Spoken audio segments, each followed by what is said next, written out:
Assalamualaikum warahmatullahi wabarakatuh. Pada video sebelumnya, kita telah mempelajari tentang ikatan ion. Kita telah mengetahui bahwa unsur logam untuk mencapai kestabilan cenderung melepaskan elektron membentuk kation. Sedangkan unsur non-logam untuk mencapai kestabilan cenderung menerima elektron dengan membentuk anion. Nah, ketika kation dan anion ini berpasangan, maka akan membentuk senyawa ionik. Namun, di alam banyak kita temui senyawa yang terdiri dari unsur non-logam dengan unsur non-logam, seperti halnya amonia, air, dan oksigen. Menurut Lewis, unsur non-logam dengan unsur non-logam lainnya membentuk senyawa melalui ikatan kovalen. Kemudian, apakah yang dimaksud dengan ikatan kovalen? Nah, ikatan kovalen adalah ikatan yang terjadi antara unsur non-logam dan unsur non-logam melalui peristiwa penggunaan bersama pasangan elektron ikatan. Senyawa yang dibentuk disebut dengan senyawa kovalen. Pertanyaannya, mengapa unsur non-logam dengan unsur non-logam apabila berikatan tidak melalui serah terima elektron seperti senyawa ionik? Nah, jawabannya, unsur non-logam ini biasanya terdapat pada unsur golongan 5A sampai 7A, sehingga elektron valensinya berjumlah 5 sampai 7. Untuk mencapai kestabilan, unsur non-logam cenderung menerima elektron.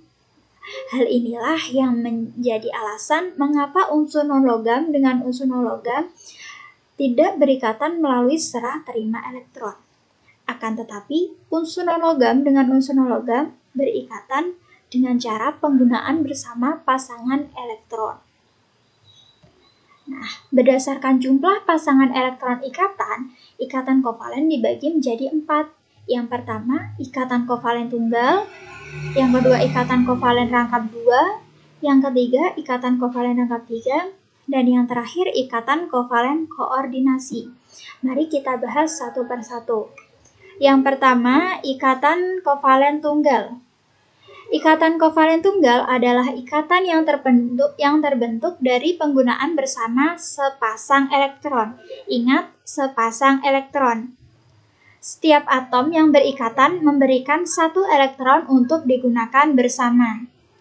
Contoh dari ikatan kovalen tunggal yaitu ikatan kovalen tunggal yang terbentuk antara atom hidrogen yang memiliki nomor atom 1 dengan atom Cl yang memiliki nomor atom 17 dalam senyawa HCl. Nah, atom hidrogen memiliki nomor atom 1 sehingga konfigurasi elektronnya 1 dan elektron valensinya juga 1. Sehingga struktur Lewisnya dapat digambarkan sebagai berikut. Nah, seperti kita ketahui bahwa kulit pertama suatu atom dikatakan penuh apabila terdapat 2 elektron, sehingga atom hidrogen dengan elektron valensi 1 akan mencapai kestabilan atau konfigurasi penuh dengan menerima atau membutuhkan 1 elektron. Untuk atom Cl memiliki nomor atom 17 sehingga konfigurasi elektronnya adalah 287. Elektron valensinya 7 dan struktur Lewisnya dapat digambarkan seperti gambar berikut. Nah, karena Cl memiliki elektron valensi 7, untuk mencapai kestabilan atau konfigurasi penuh yaitu oktet, maka Cl membutuhkan 1 elektron. Nah, atom hidrogen dan atom Cl masing-masing membutuhkan 1 elektron, sehingga cara yang paling mungkin untuk mencapai kestabilan yaitu dengan memasangkan 1 elektron masing-masing atom membentuk pasangan elektron yang digunakan bersama. Seperti ini. 1 atom hidrogen ditambah dengan 1 atom Cl. Nantinya 1 elektron valensi yang dimiliki oleh hidrogen akan berikatan dengan 1 elektron valensi yang dimiliki oleh Cl. Sehingga rumus Lewisnya menjadi seperti ini. Nah, setelah berikatan, atom-atomnya akan menjadi lebih stabil. Atom hidrogen stabil dengan 2 elektron. Atom Cl stabil dengan 8 elektron. sesuai dengan konfigurasi gas mulia. Nah, ikatan yang terjadi ini antara atom hidrogen dan Cl disebut dengan ikatan kovalen tunggal. Nah, menurut Lewis, sepasang elektron ikatan ini dapat digambarkan dengan satu garis, sehingga untuk rumus strukturnya dapat digambarkan seperti ini. H garis Cl. Nah, rumus molekulnya HCl. Untuk contoh yang kedua dari ikatan kovalen tunggal yaitu ikatan kovalen tunggal yang terbentuk antara atom H yang memiliki nomor atom 1 dengan atom karbon yang memiliki nomor atom 6 dalam senyawa CH4. Atom hidrogen sama seperti contoh yang pertama, elektron valensinya 1, struktur Lewisnya seperti ini, sehingga atom hidrogen untuk mencapai kestabilan membutuhkan 1 elektron. Sedangkan karbon memiliki nomor atom 6, konfigurasi elektronnya 2, 4. Dan elektron valensinya 4, sehingga struktur Lewisnya dapat digambarkan seperti berikut. Nah, karena atom karbon memiliki elektron valensi 4, maka untuk mencapai kestabilan, atom karbon membutuhkan 4 elektron. Nah, karena atom hidrogen membutuhkan 1 elektron, sedangkan atom karbon membutuhkan 4 elektron, maka cara yang paling tepat untuk mencapai kestabilan yaitu dengan memasangkan 1 atom karbon dengan 4 atom hidrogen. Seperti ini, 4 atom hidrogen ditambah dengan 1 atom karbon. Nantinya 1 elektron dari masing-masing atom hidrogen akan berikatan dengan 1 elektron valensi dari atom karbon. Untuk rumus Lewisnya akan jadi seperti ini.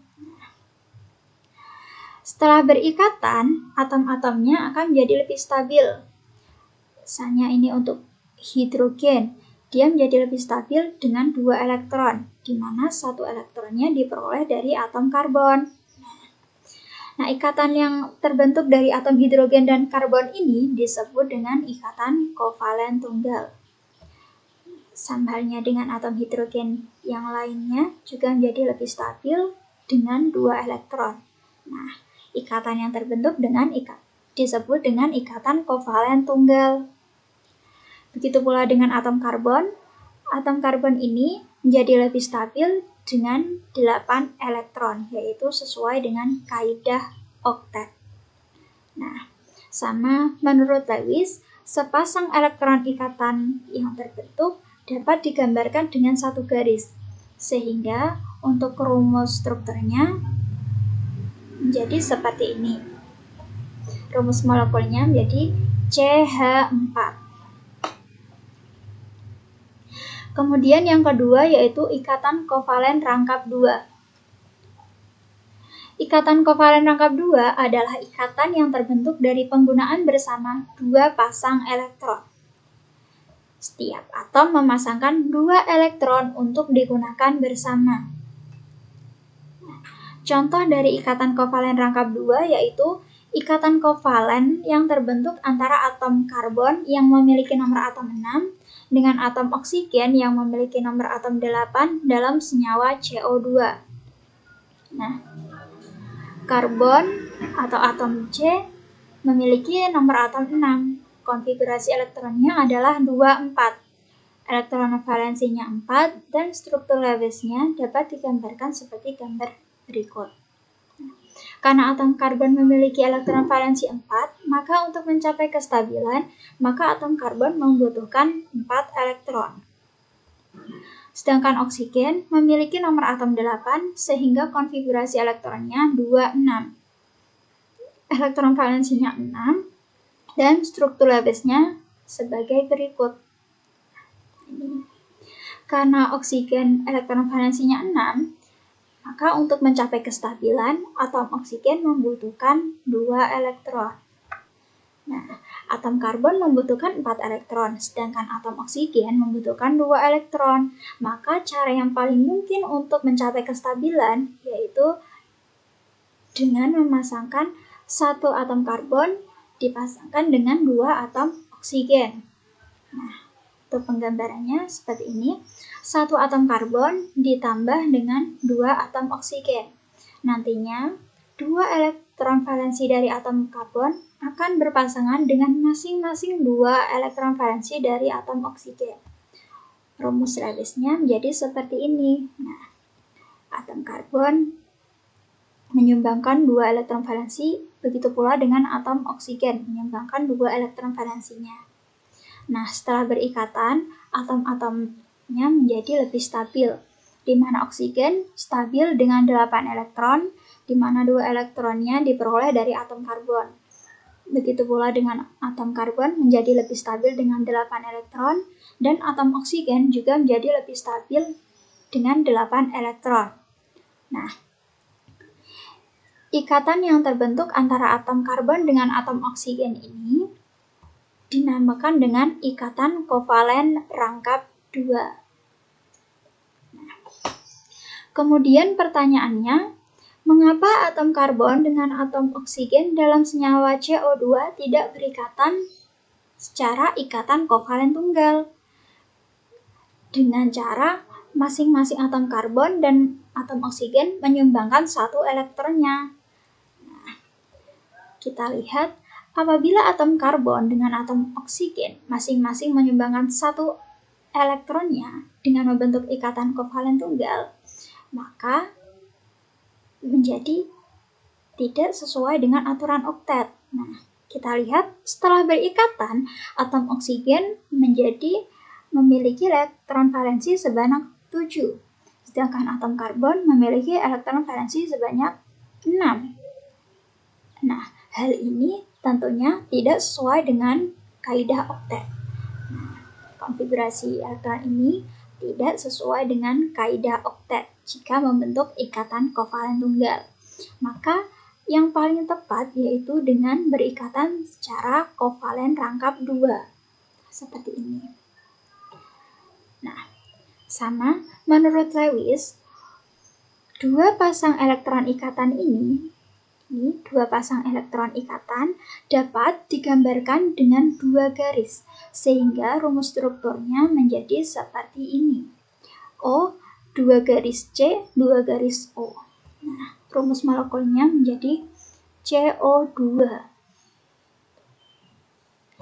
Kemudian, yang ketiga yaitu ikatan kovalen rangkap 3. Ikatan kovalen rangkap 3 adalah ikatan yang terbentuk dari penggunaan bersama 3 pasang elektron. Ingat, untuk ikatan kovalen rangkap 3 yaitu 3 pasang elektron, di mana setiap atom memasangkan 3 elektron untuk digunakan bersama. Contoh dari ikatan kovalen rangkap 3 yaitu ikatan kovalen rangkap 3 yang terbentuk antara atom hidrogen dengan atom hidrogen yang memiliki nomor atom 7 dalam senyawa N2. Nah, atom nitrogen nomor atomnya 7, konfigurasi elektronnya adalah 25, sehingga elektron valensinya 5 dan struktur Lewisnya dapat digambarkan sebagai berikut. Karena atom hidrogen memiliki elektron valensi 5, maka untuk mencapai kestabilan atau mengikuti konfigurasi gas mulia, atom nitrogen membutuhkan 3 elektron. Sama atom hidrogen yang satunya juga membutuhkan 3 elektron. Untuk mencapai kestabilan, maka atom hidrogen berikatan dengan atom hidrogen lainnya dengan cara memasangkan 3 elektron yang dimilikinya untuk digunakan bersama, sehingga rumus Lewisnya akan jadi seperti ini. Masing-masing atom hidrogen menyumbangkan 3 elektronnya untuk digunakan berikatan bersama. Ini yang cross milik atom hidrogen yang ini, yang dot milik atom hidrogen yang satunya. Setelah berikatan, atom-atom ini menjadi lebih stabil dengan 8 elektron, di mana 3 elektronnya diperoleh dari atom hidrogen yang lainnya. Ikatan yang terbentuk dari atom nitrogen dengan nitrogen yang lainnya ini disebut dengan ikatan kovalen rangkap 3. Sama menurut Lewis, 3 pasang elektron ikatan ini dapat digambarkan dengan 3 garis, sehingga rumus strukturnya menjadi N3 garis N. Rumus molekulnya N2. Kemudian pertanyaannya, bisakah pasangan elektron yang digunakan hanya berasal dari salah satu atom? Jawabannya adalah bisa, yaitu dengan cara ikatan kovalen koordinasi. Ini yang ikatan kovalen nomor 4. Ikatan kovalen koordinasi adalah ikatan yang terbentuk dari pemakaian pasangan elektron bersama yang berasal dari salah satu atom yang memiliki pasangan elektron bebas. Ingat, syaratnya salah satu atomnya memiliki pasangan elektron bebas. Ciri dari ikatan kovalen koordinasi adalah pasangan elektron bebas dari salah satu atom yang dipakai secara bersama-sama ditunjukkan menggunakan tanda panah. Nah, tanda panah ini yaitu atom penyedia pasangan elektron menuju atom pengguna pasangan elektron. Contoh ikatan kovalen koordinasi yaitu pada senyawa HNO2. HNO2 terdiri dari 1 atom nitrogen, 2 atom oksigen, dan 1 atom hidrogen. Nah, nitrogen memiliki nomor atom 7, konfigurasi elektronnya adalah 25, sehingga elektron valensinya 5, dan struktur Lewisnya seperti gambar berikut. Oksigen memiliki nomor atom 8, sehingga konfigurasi elektronnya 26. Elektron valensinya 6, dan struktur Lewisnya dapat digambarkan sebagai berikut. Hidrogen, nomor atomnya 1, sehingga konfigurasi elektronnya 1, dan elektron valensinya juga 1. Struktur Lewisnya dapat digambarkan sebagai berikut. Untuk berikatan, 1 atom hidrogen ditambah dengan 2 atom oksigen ditambah dengan 1 atom hidrogen. Rumus Lewisnya seperti gambar berikut, di mana 1 elektron dari atom hidrogen akan berikatan dengan 1 elektron dari atom nitrogen. Nah, sedangkan 2 elektron dari atom oksigen akan berikatan dengan 2 elektron dari atom nitrogen. Sedangkan untuk atom oksigen yang satunya, sepasang elektron yang digunakan untuk berikatan bersama ini hanya diperoleh dari atom nitrogen, sedangkan atom oksigen tidak menyumbangkan elektron. Nah, ikatan inilah yang dimaksud dengan ikatan kovalen koordinasi dan dilambangkan dengan anak panah. Seperti ini. Setelah berikatan, atom-atomnya akan menjadi lebih stabil, di mana atom O memiliki 8 elektron dan atom nitrogen juga memiliki 8 elektron, sedangkan atom hidrogen memiliki 2 elektron sesuai dengan kaidah duplet. Nah, inilah yang dimaksud dengan ikatan kovalen koordinasi, di mana sepasang elektron yang digunakan untuk berikatan antara N dan O diperoleh hanya dari atom nitrogen. Nah, kemudian pertanyaannya, mengapa tidak atom nitrogen dan atom oksigen masing-masing menyumbangkan 2 elektronnya digunakan untuk berikatan? Mengapa HNO2 tidak melalui ikatan kovalen rangkap 2 seperti ini?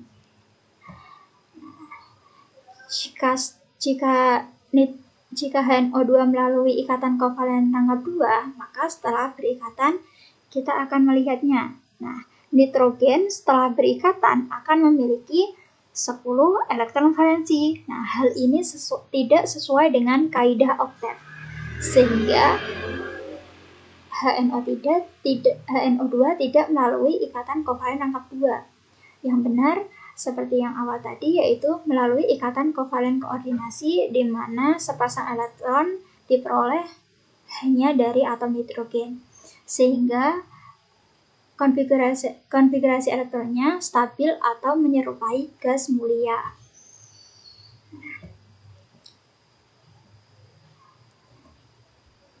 Kemudian, Aturan oktet ini sangat membantu dalam meramalkan rumus kimia senyawa biner sederhana.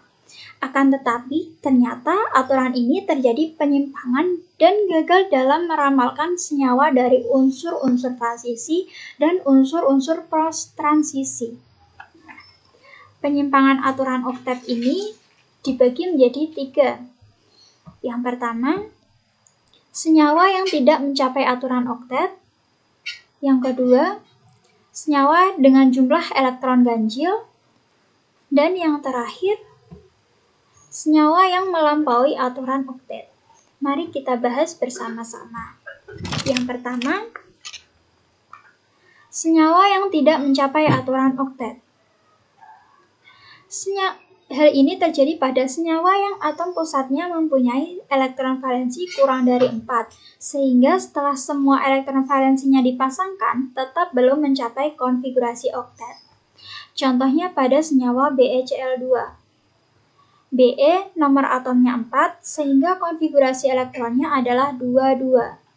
Elektron valensinya 2, dan struktur Lewis-nya sebagai berikut. Cl nomor atomnya 17, sehingga konfigurasi elektronnya 287. Elektron valensinya 7, sehingga struktur Lewis-nya seperti gambar berikut. Nah, 1 atom Be ditambah dengan 2 atom Cl berikatan melalui ikatan kovalen tunggal. Nah, rumus Lewis-nya sebagai berikut. Setelah berikatan, elektron yang terdapat pada atom Be jumlahnya 4. Hal ini tidak mencapai aturan oktet atau penyimpangan aturan oktet. Nah, selanjutnya untuk penyimpangan yang kedua yaitu senyawa dengan jumlah elektron ganjil. Hal ini terjadi apabila setelah berikatan, atom memiliki elektron valensi dengan jumlah ganjil. Contohnya pada senyawa NO2. N dengan nomor atom 7, konfigurasi elektronnya adalah 25. Elektron valensinya 5, dan struktur Lewis-nya seperti gambar berikut. O nomor atomnya 8, sehingga konfigurasi elektronnya adalah 26. Elektron valensinya 6, sehingga struktur Lewis-nya seperti gambar berikut. Nah, ketika berikatan, 1 atom nitrogen ditambah dengan 2 atom oksigen, ya, rumus Lewis-nya menjadi seperti ini. Setelah berikatan, ternyata elektron yang terdapat pada atom nitrogen sebanyak 7. Hal ini merupakan penyimpangan atau tidak sesuai dengan konfigurasi gas mulia. Kemudian, untuk penyimpangan yang terakhir yaitu senyawa yang melampaui aturan oktet. Hal ini terjadi pada unsur periode 3 atau lebih yang dapat menampung lebih dari 8 elektron pada kulit terluarnya. Contohnya pada senyawa ClF3. Cl nomor atomnya 17, sehingga konfigurasi elektronnya adalah 287. Nah, elektron valensinya 7, sehingga struktur Lewis-nya yaitu Cl dan elektron valensi 7 dilambangkan dengan titik seperti gambar berikut. Kemudian fluor nomor atomnya 9, sehingga konfigurasi elektronnya 27. Nah, elektron valensinya 7, sehingga struktur Lewis-nya digambarkan sebagai berikut. Ketika berikatan, 1 atom Cl ditambah dengan 3 atom fluor. Nah, rumus Lewis-nya menjadi seperti ini. Setelah berikatan, kita dapat melihat bahwa atom Cl elektronnya menjadi 10. 1, 2, 3, 4, 5, 6, 7, 8, 9, 10. Nah, hal ini melebihi aturan oktet atau tidak sesuai dengan aturan oktet. Sekian penjelasan untuk materi ikatan kovalen. Terima kasih. Wassalamualaikum warahmatullahi wabarakatuh.